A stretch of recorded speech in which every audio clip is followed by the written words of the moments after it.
What's going on, everybody? Welcome back to Backtrack Cinema. In this video, we're going through the martial arts classic Bloodsport. So get your drink, get comfy, get your popcorn, and let's talk the Jean Claude Van Damme film Bloodsport.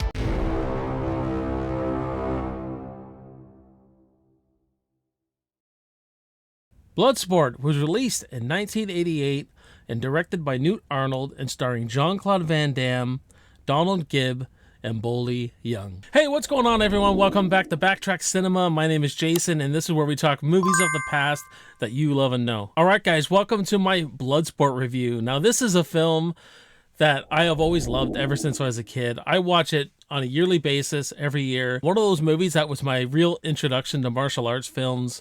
This is one of the reasons I love Van Damme. I love the character that he plays of Frank Dukes. Based on a true story, but I mean loosely based. I mean, there's a lot of propaganda and stuff about Frank Dukes and all that jazz that I'm not going to get into, but you'll have to do your own research about who this guy was and how this story is based off him, but loosely based, people. I wouldn't take it out of context that what you see in this film is what happened. That's all I'm saying. I mean, when I'm in the mood just to lay down, relax, watch a good fight film, this is definitely one of the biggest contenders I want to watch because it has a good heart to it. It's got a good score to it, great fight scenes, and a really good villain. A really silent but deadly type villain. This movie gives me a real Rocky IV vibe to it because of what happens to his buddy Ray Jackson. It's kind of like Apollo Creed, although Apollo Creed died, and just what Frank Dukes goes through after that and winning the fight at the end. Just really Rocky IV kind of vibe. So Frank Dukes, an American martial arts serving in the military who decides to leave the army to compete at a martial arts tournament in Hong Kong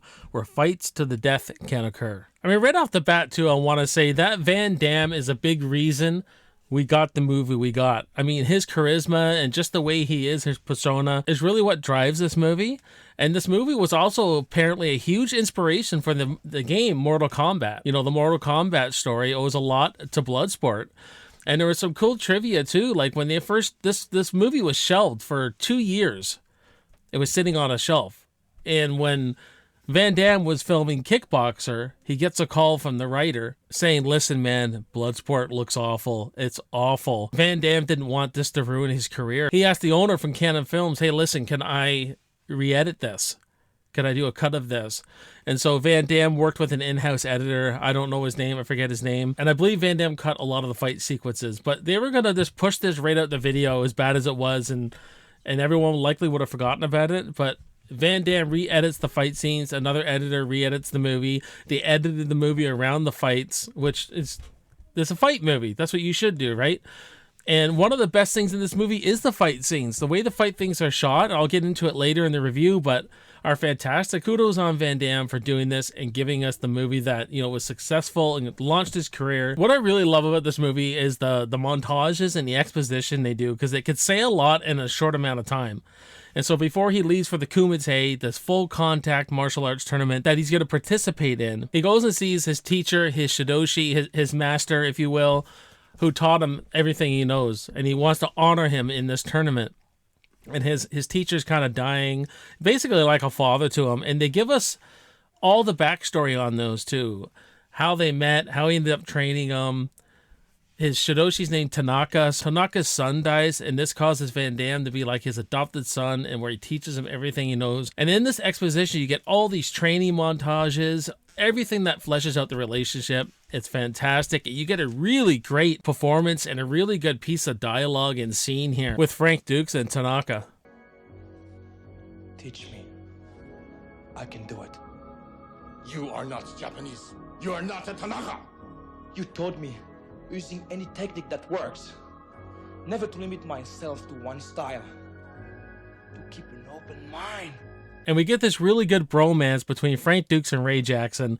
Ray Jackson played by Gibb. He's the humor in it. He's this oaf of a boxer who talks a little too much, and he's the one who ends up getting hurt in the Kumite, and where you think this movie's going to turn into this revenge plot. It doesn't fully go that far, but they have this bromance, and luckily they're on the same team in the Kumite, and they do a good job of fleshing out this relationship, and you believe that these guys are brothers for the rest of their lives, that they're almost like comrades. I mean, they went to battle. You know what I mean? They went to battle. And I just love Ray Jackson, how brass he is. After he wins his first fight, he just smashes this guy, busts his nose, and he goes to the ex-champion, our villain, right? He goes, "I'm gonna kill you, man. Yeah, you, man." It's freaking funny as hell. And let's talk about what this whole thing is about. It's Bloodsport. It's the fight. It's the tournament, and they spend a lot of time. It's a 3-day fight tournament. They spend a lot of time on the fights. And what I really love is how they introduce everyone who's going to fight in the beginning of the movie. There's like first 4 minutes of, you know, when the credits are coming up and all that kind of stuff. Who's in the movie? You see who's going to be fighting, and you see all the different fighting styles and the different fighters who are going to be in the movie. We get like Muay Thai boxers. We get a sumo wrestler. We get like Kung Fu, Taekwondo, boxers. We get one character who fights very primal, like I call it a monkey fighting. He fights like an ape. You know what I mean?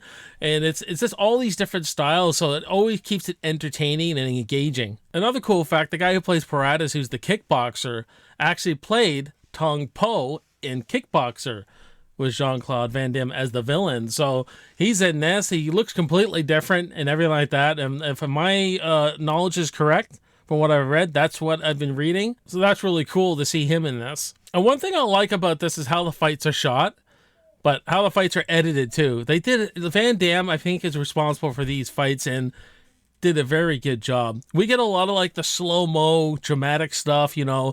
You get a lot where they freeze frame and it's like, ah! You know, making our 80s kung fu faces. It's awesome. One thing I really wanted to do in this channel is talk old movies, because one thing is that I don't mind modern films. I love them, but there's something about when we go back, they're not using strings. They got real fighters in this movie. You could tell these are all, at some level, real fighters, and the way they shoot them with wide shots and medium shot, there's nothing really too close unless they want to really emphasize the dramatic shot or something like that, but you get some wide shots, medium shots, and you just see them fighting. The camera's sitting on them, watching them fight, and they move the camera enough that it's very engaging. It's badass. You get pumped up for these fights, especially the further we go into it and we see who the better fighters are. You see challenges arise for Frank Dux as he gets, you know, the challenges get tougher and tougher and tougher. Talk about Frank Dux as a fighter. He's really quick. He's got just this great technique, and he's very finesseful compared to the other fighters. So he takes out people fast and quick. One of the moments I really, really love is when he fights one guy and, you know, they're exchanging these blows to the ribs with each other with their kicks. Then they're like, come on, come on. And they're kicking each other. And it's just freaking awesome, man. Come on!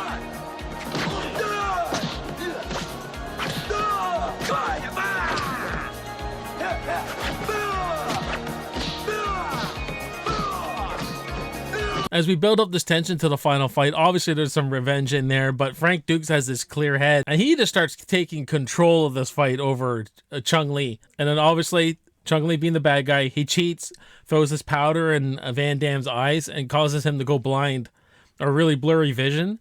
And as we get before, we know that exposition we get that he was actually trained to fight blind. So when he taps into that, it's great. You always want to do at these end fights, give our protagonists even a bigger challenge when he has to fight blind and he overcomes everything.